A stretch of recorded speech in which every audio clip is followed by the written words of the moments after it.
ചങ്കമ്മ പായസം കുടിക്കുന്നുണ്ട് കേട്ടാ. ഇപ്പോൾ എഴുന്നേറ്റപ്പാടാന്ന്.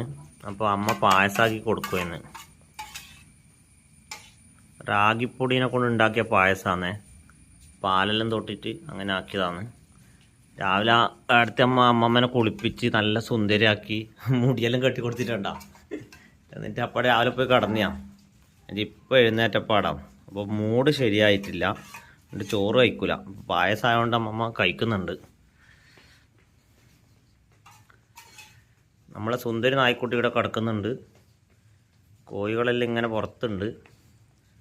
അനിയന് തലയിൽ മുടി കുറവാണ്. അതുകൊണ്ട് ഏടത്തമ്മ കർണാടകത്തിൽ നിന്ന് എന്തോ മരുന്ന് കൊണ്ടുവന്നിട്ട് അതിങ്ങനെ തടി കൊടുത്തിട്ട് മസാജ് ചെയ്യുന്നുണ്ട്. ഇനി ഇല്ല മുടി പോയി എന്നമ്മോ ഒന്നും അറിയില്ല. ഏടത്തമ്മ മുടി വരുവാ? മുടി വന്നാ നല്ലത്. അമ്മ വേഗം കുടിക്കേ.